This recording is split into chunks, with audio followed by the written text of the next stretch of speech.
வணக்க மக்களே, சற்று முன் வெளியான செய்தி ஒன்று வெளியாகியுள்ளதாம். ஓபிஎஸ், பாமக, தமாக, அதிமுகவிடம் மொத்தமாக 84 தொகுதிகளை கேட்கும் அமித்ஷாவா? அதிர்ச்சியில் எடப்பாடி. வாங்க வீடியோவை முழுமையாக காண்கலாம். அதாவது சட்டமன்ற தேர்தலில் அதிமுக தலைமையிலான கூட்டணியில் தான் இடம்பெற்றுள்ளதாம் பாஜக. பல்வேறு கட்சிகளுடன் தொடர்பாட்சியாகத்தான் பேச்சுவார்த்தை எல்லாம் நடத்தி வருகிறது. அந்த வகையில்தான் டிடிவி தினகரன், பாமக, ஓபிஎஸ், தமாக உள்ளிட்ட 4 தரப்புமே பாஜக கூட்டணிக்குள் செல்ல விரும்புவதால் எடப்பாடி பழனிசாமியிடம் மொத்தமாக 84 தொகுதிகளை வரை அமித்ஷா கேட்டிருப்பதாக செய்திகள் வெளிவந்தன.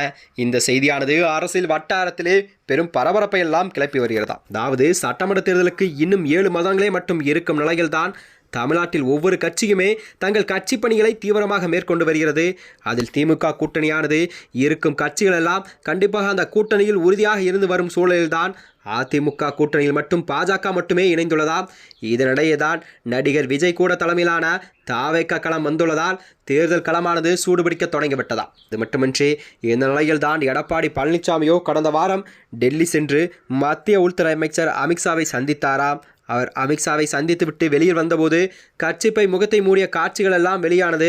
அது மட்டுமன்றி இந்த ஆலோசனையின் போது அதிமுக கூட்டணி உள்ள பாஜக கண்டிப்பாக தொகுதி பங்கீடு தொடர்பாக பேசப்பட்டதாகவும் செய்திகள் எல்லாம் பரவியிருந்தன. இந்த நிலையில்தான் அமித்ஷா அவர்கள் மொத்தமாக அதிமுகவிடம் 84 தொகுதிகளை கேட்டதாகவும் சொல்லப்படுகிறதா. இது மட்டுமன்றி இந்த ஆலோசனையின் போதுதான் சட்டமன்ற தேர்தலில் பாஜகவுக்கு 84 தொகுதி வரை அமித்ஷா கேட்டதாக கூறப்படுகிறதாம்.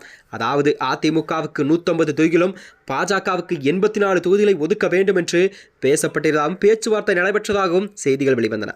அதற்கான காரணம் என்னவென்றால் தமிழ்நாட்டில் உள்ள முக்கிய கட்சிகளுடன் பாஜக தான் கூட்டணி பேச்சுவார்த்தை நடத்தி வருகிறதாம்.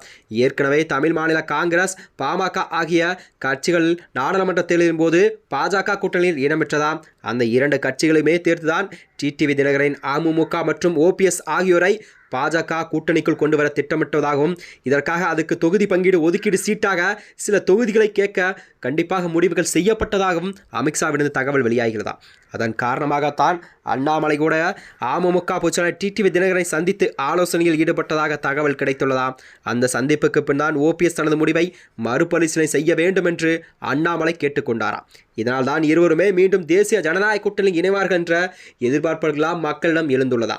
அப்படி இணைந்தால் மட்டுமே அது கிட்டத்தட்ட ஒருங்கிணைந்த அதிமுகவை போன்ற தோட்டத்தை ஏற்படுத்தும். அது மட்டுமன்றி பாஜக தொடக்க முதலே அதற்காக முயற்சியெல்லாம் வரும் நிலையில் எடப்பாடி பழனிசாமியிடம் இது தொடர்பாக அமித்ஷா பேசியதாக கூறப்படுகிறதா.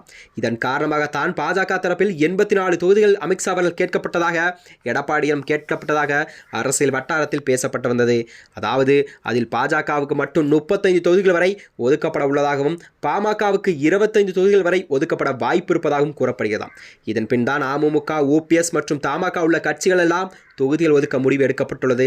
ஆனால் எடப்பாடி பழனிசாமியோ இதற்கு ஒப்புக்கொள்வாரா என்ற கேள்விகள் எல்லாம் தமிழகத்து மக்களிடையே எழுந்து வருகிறதா.